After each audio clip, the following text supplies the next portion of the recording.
Magandang hapon mga kalakbay sa daan ng katotohanan.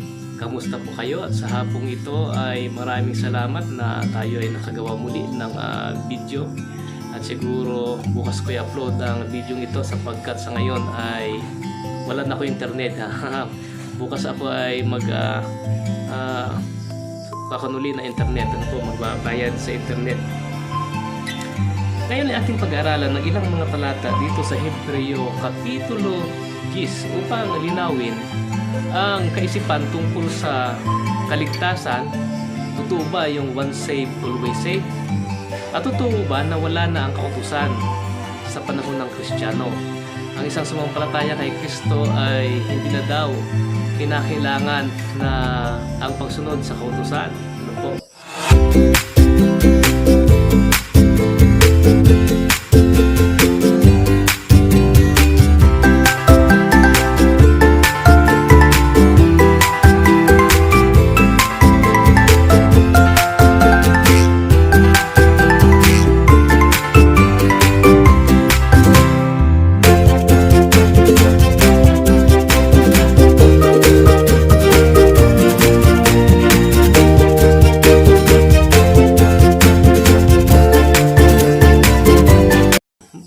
Kung ating tatalakayin at papaliwanag ang buong kapitulo ay napakahaba. Kaya pipili lang tayo ng ilang mga importanteng bagay dito sa Kapitulo 10. Lalo-lalo po ito sa mga pahuling mga talata na ating makikita dito. Sa pagkapito po sa mga unang talata ay pinaliwanag lamang ang pagiging punong pari ng ating Panginoong Hesus. Ano po? At ang kahalagahan ng bagong tipan ng Panginoon. Sa bagong tipan ng ating Panginoon ay inulit muli yung nasa Kapitulo 8 ng Hebreo na ang kautusan ng Diyos ay isusulat sa pag-iisip ng mananampalataya. At ito po ay duroon sa puso ng mananampalataya po ay nasa talatang 16 at 17. Kung paano yung utos ay dumuon sa tapyas ng bato. Ano po? Sa panahon ni Moises hanggang sa bago dumating ang ating Panginoon Hesus, hanggang sa dumating ang ating Panginoon Hesus, ito po ay nasa tapyas ng bato. At nang dumating sa ating Panginoon Hesus, yung bato na pinagsulatan nito, hindi na nila nakikita sapagkat ito po ay nandun sa kaban ng tipan. At mula nang nabihag ang mga Hudyo sa Babylonia, hindi na nila nakita itong kaban ng tipan. Yan. Nandoon nakatago yung tapyas ng bato na nasusulatan na 10 utos. At noong unang panahon nga, itong kautusan ay nandoon nakasulat sa 2 tapyas ng bato. Ngunit sa pagdating ng ating Panginoon Hesus, ang sabi dito sa bagong tipan ay ito ay ilalagay sa puso. Ano po? Isusulat sa pag-iisip.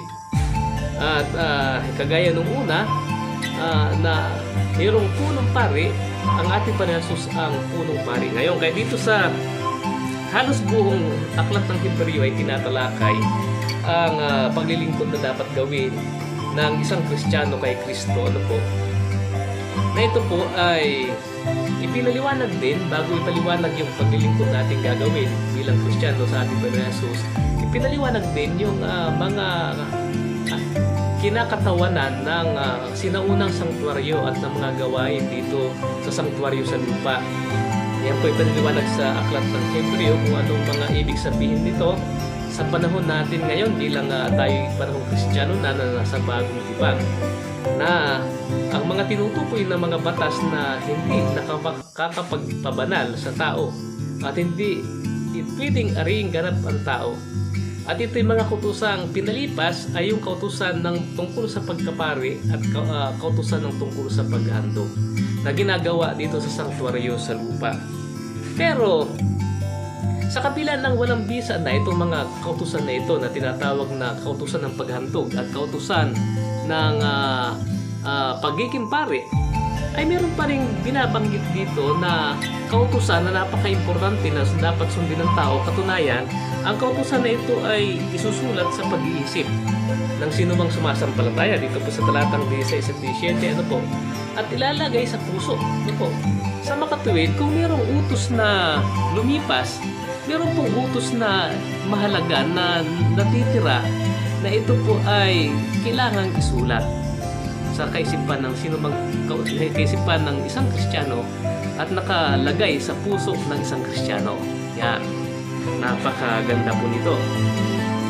Kaya pagkatapos ipaliwanag ng ating ni Apostol Pablo ang kahalagahan ng paghahandog ng tupa at ano ang sinisimboluhan nito sa panahon natin, siya po ay nagkaroon ng ilang mga pahiwatig tungkol sa dapat nating gawin sa ating buhay. At ito nga po, inumpisa niya ang mga bagay nito dito sa Kapitulo 10 mula 19 hanggang matapos na po itong aklat ng Hebreo sa Kapitulo 12. Ano po? Kaya mahaba itong mga dapat gawin ng isang Kristiyano at kung ating ipapaliwanag ay napakalawak. Kaya dito sabi po yung mga 19, kaya mga kapatid, yamang mayroon tayong pagtitiwala na pumasok sa sanktuaryo sa pamagitan ng dugo ni Jesus. Yung sanktuaryo yung tinutukoy po dito ay hindi na sa sanktuaryo sa lupa, kundi sanktuaryo sa langit. Ano po?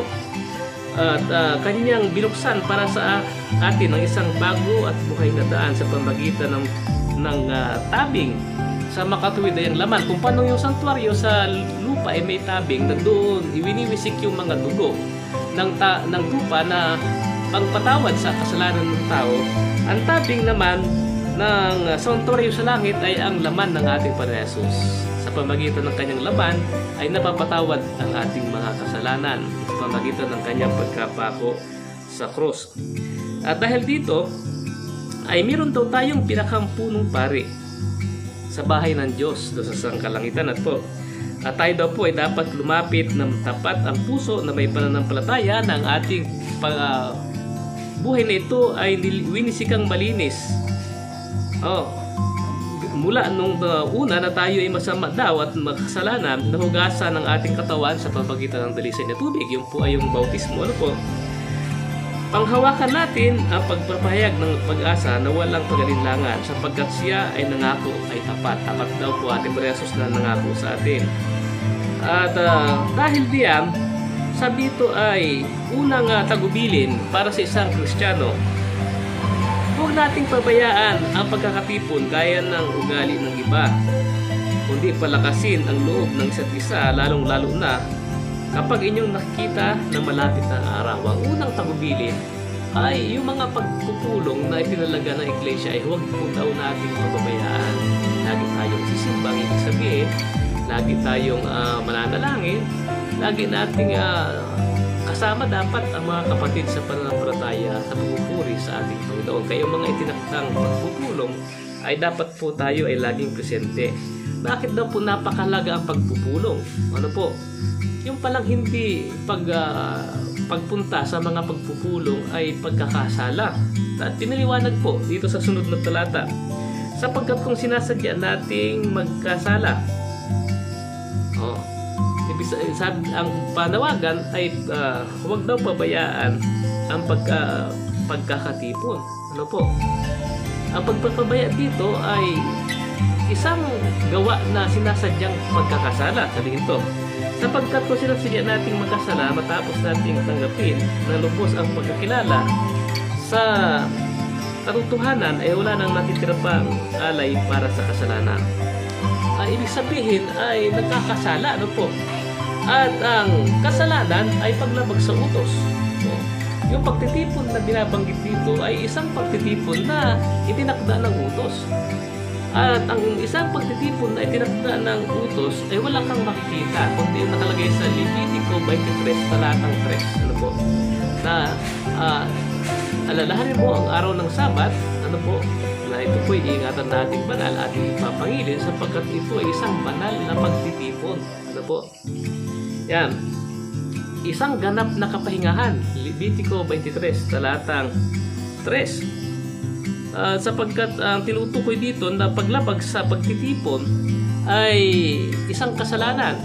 Ibig sabihin, kapag hindi mo ginagawa ang pagtitipon na ito, hindi mo sinusunod yung utos. At ang utos lamang na nakikita natin sa Biblia na tinutukoy ang banal na pagtitipon ay ang Sabat. yung ika-4 na utos. Ano po? Napakahalaga, ibig sabihin ng talatang ito ay napakahalaga ng pagtitipon sa araw ng Sabat. Kaya dito sa Hebreo Kapitulo 4, talatang 9, ay may natitira pa ng pamamahingang Sabat ukol sa bayan ng Diyos. Ang ginamit ay Sabatismos, Sabat keeping. Ano po? Ang Sabatismos. Yung sinasabi na nilang kapahingahan sa langit, hindi po Sabatismos yun, kundi katapauses. Ano po? Katapauses po ang ginamit sa wikang Grego. Kaya yung Kapitulo 4, talatang 9, ay hindi po yun yung kapahingahan sa langit. Ano po? Kundi sapagkat sa talatang 11, 4:11 ng 10 at 11 ng Hebreo, ay pangkasalukuyang pumapasok sa kapahingahan ay nagpapahinga sa gawa, kagaya ng pagpapahinga ng Diyos sa kanyang gawa. Nang tinutukoy na pagpapahinga ay yung nasa Genesis 2:1-3 na pagpapahinga sa araw ng Sabat. Ganon daw po ang pagpapahingang ipagpapahinga natin. Kapag nais nating pumasok sa katapauses, doon po sa kapahingahan sa langit. Yung pong tinutukoy. Kaya yung Sabatismos ay itinira para sa bayan ng Diyos, yung Sabbath keeping. Sapagkat dito sa buong Hebreo ay tinutukoy yung mga kautusang lumipas na kautusan tungkol sa paghahandog, kautusan ng pagkasaserdote at kautusan ng Paskwa, tinapay na walang libadura, kung ano-ano pa. Ay mga kautusang inalis, pero sabi sa Kapitulo 4, talatang 9, ang Sabat ay iniwan, itinira, left behind. Ano po? Kaya po dito, yung pagtitipon na tinutukoy ay maaring ito yung nakalagay sa 4:9 ng Hebreo na Sabat, sapagkat ito daw pagtitipon na ito kapag pinabayaanan, ano po, ay nagkakaroon tayo ng sinadyang pagkakasala. Na ibig sabihin ng kasalanan ay paglabag sa utos, ano po? Paglabag sa utos. At dahil ito ay paglabag sa utos, wala namang makikita kayong utos sa Biblia na ipangilin ng linggo. Ano po? Kundi nakalagay na pagtitipon sa Biblia na isang banal na pagtitipon ay Sabat. Yan. At kapag ating sinadya ito, sabi, nagkakaroon ng kakilakilabot na paghihintay ng paghukom. Yan. Na siyang tutupok sa mga kaaway ng Diyos. Ang sumaway sa kautusan ni Moises sa patutuo ng 2 o 3 saksi ay walang awang mamamatay. Gaano pa kaya kung higit ang naparusa sa kala ninyo na nararapat sa kanila na yumurak sa anak ng Diyos, nalupastangan sa dugo ng tipan at nagpabanal sa kanila na umalilispusta sa espiritu ng biyaya. 2 o 3 saksi sa kapanahon ni Moises ay pinagtibay ang kautusan at ikay napatunayang magkasala, paparusahan ka. Ay lalo pa kaya itong sa tipan ng dugo ng ating Panginoon Jesus na hindi tayo magkakasala kapag tayo po ay sinira natin ang tipan. Yan. Ang ibig sabihin ay mayroon pong kautusan na umiiral sa panahong Kristiyano. Ang doktrina na wala ng kahalagahan ng anumang pagsunod sa kautusan sa panahon ng Kristiyano ay hindi po tinuturo ng Biblia. Dito sa aklat ng Hebreo ay pinapaliwanag po ito ni Apostol Pablo. Ang sabi dito, sapagkat kilala natin ang nagsabi, akin ang paghiganti. Ako ang gaganti at muli huhukuman ng Panginoon ang kanyang bayan. Ang Panginoon ay maghuhukom. Kaya ibig sabihin, hindi tayo ligtas sa panahon natin ngayon. Hindi natin pwedeng sabihin, hindi na dapat sundin ang utos. Kung wala ng utos, sino ang huhukuman ng Diyos? Ano po? Bakit pa siya maghuhukom kung hindi naman makikita na isang tao ay makasalanan? Parurusahan niya, wala namang kasalanan, wala namang nilalabag na utos. Paano siya magkakasala? Ay walang utos. Kaya mali po yung kapangangatwiran na sa panahong Kristiyano ay wala ng utos na dapat sundin. Ano po? Kaya napakahirap po ng ganyang mga paniniwala. Ngayon, nagpatuloy ang ating si Apostol Pablo sa isang mga bahagi ng tungkol naman sa kaligtasan sa mga huling mga talata dito sa Kapitulo 10 ay tinalakay naman ang may kinalaman sa kaligtasan. Sapagkat ang iba nagtuturo ng once saved, always saved. Basta sumampalataya ka, lagi ka nang ligtas. Ano po? Ganito po ang pahayag. Ano po? Sapagkat kayo'y nahabag sa mga bilanggo at tinanggap ninyo ang buong galak ang pagkasamsam ng inyong mga ari-arian, palibas sa inyong nalalaman na mayroon tayong isang pag-aaring higit na mabuti na tumatagal. Yung mga tao daw ng unang panahon ng mga Kristiyano ay hindi pinawalang halagahan ang mga ari-arian nila. Nagtumutulong sila kahit sa mga bilanggo, sinong nangangailangan, sapagkat ang kayamanan nila ay doon sa langit. Ano po? Kaya huwag kayo ninyong itakwil ang inyong pagkatiwala na may dakilang gantimpala. May mga tao na yung pananampalatayang tinanggap nila, nanampalatayang masigasig. Pero sa mga huling yugto ng buhay nila ay tinakwil ang pananampalataya. Sila ba'y ligtas? Ang sabi ni Apostol Pablo, huwag ninyong itakwil ang inyong pananampalataya. Ibig sabihin, hindi tama ang pangangatiwiran ng iba na basta manampalataya kaya lagi ka nang ligtas, sapagkat may mga taong pwedeng itakwil ang kanilang pananampalataya. Pagkatapos na sila ay manampalataya ay pwedeng tumigil at itakwil ang kanilang pananampalataya. Sabi sa ganito pa ang pagpapatuloy, sapagkat kinakailangan ninyo ng pagtitiis. Kung hindi mahalaga ang pagsunod, ano po, at kapag tinutukso ka, ay kinakailangan mong magtiis sapagkat meron kang malalabag na kalooban ng Diyos. Meron kang sinusunod na bagay. Kaya napakahalaga po kasi yung pagsunod sa panahon natin. Kaya yung sinasabing wala ng utos, mahirap po yan. Anong susundin mo kung wala kang utos? Ano? Hindi mo masasabing sumunod ka sa isang bagay na hindi iniutos. Ano po? Utos po yun, kaya mo sinusunod. Ano po?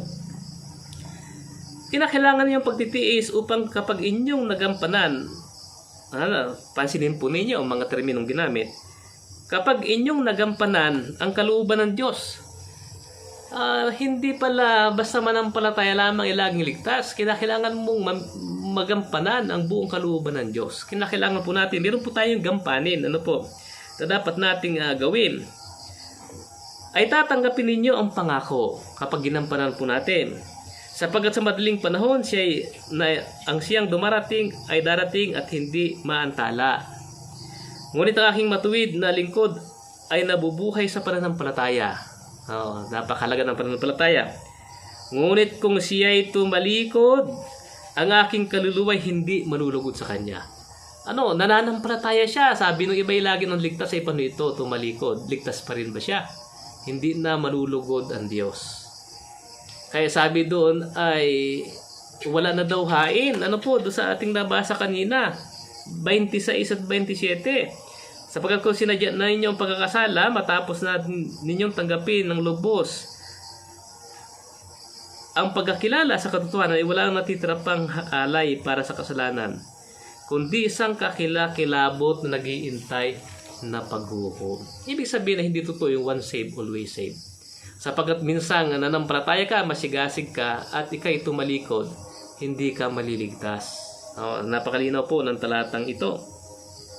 Ngunit ang aking matuwid na lingkod ay nabubuhay sa pananampalataya, ngunit kung siya ay tumalikod, ang aking kaluluwa ay hindi malulugod sa kanya. Ngunit tayo hindi kabilang sa mga umuurong. Hindi daw tayo umuurong sa pananampalataya. Nagpapatuloy dapat. Ano po? Kaya't sila ay napahamak, kundi kabilang sa mga may pananampalataya, kaya't naligtas. Yan. Yung mga taong nagpapatuloy sa pananampalataya, sila po yung sumusunod. Hindi po sila umuurong. Ano po? Sila po yung napapahamak sapagkat umurong. Yan. At kabilang tayo sa mga taong nananampalataya na naliligtas. Ano po? Na ang ating pananampalataya ay hindi umuurong. Kagaya lamang ito nung sinabi ni Santiago na isang taong may pananampalataya ay mayroong pagpapatuloy. Ano po? Kaya ipinapakita niya ang kanyang buhay na pananampalataya. Ginagawa niya na laging buhay ang kanyang pananampalataya sa pamagitan ng paglilingkod kay Kristo. At yung paglilingkod kay Kristo na yon ay ito na nga po yung mga gawa. Ano po? Kaya sabi ni Apostol Santiago, ipakita mo ang pananampalataya na walang gawa at ipapakita ko aking pananampalataya na may gawa. At tinukoy ni Apostol Santiago na itong gawa ng pananampalataya ay obedience, pagsunod sa kautusan ng Diyos. Sa madalang salita, ang pagsunod sa kautusan ng Diyos ay bunga ng pananampalataya. Ito po ay talagang tunay, natural na lumalabas sa isang tao na may pananampalataya kay Kristo. Sapagkat kapag hindi po ito lumabas, ang bagay na ito, ibig sabihin yung ating pong pananampalataya ay patay na pananampalataya. Kasi wala tayong obedience. Ano po? Hindi tayo sumunod sa Diyos. Paano mo sasabihin sumampalataya ka hindi ka sumusunod sa Diyos? Kaya yung nagsasabi na wala na ang kautusan, walang kautusan sa panahong Kristiyano ay napakalabong doktrina po yan at hindi po yan sinusuportahan ng banal na kasulatan. Paano yan mga kalakbay sa mga daan ng katotohanan? Maraming salamat po sa patuloy ninyong pagsubaybay sa aking video at bukas, pag maaga uli ang aking ay pupuntahan kasi ako bukas, ay lalagyan ko naman ng video sapagkat medyo matagal-tagal na ilang mga 2-3 linggo na yata na walang lamang video yung aking Kalusugan at Biblia na Facebook page at mga daan ng katotohanan ay gagawin ko naman ito ng video bukas. Ang pagpapala naman ng Panginoon nawa ay sumaating lahat at sa mga karagdagan pong kaalaman tungkol sa banal na kasulatan, doon po niyong bisitahin ang aking Facebook page na mga daan ng katotohanan. Muli po ay maraming salamat sa inyo at magandang hapon sa inyong lahat.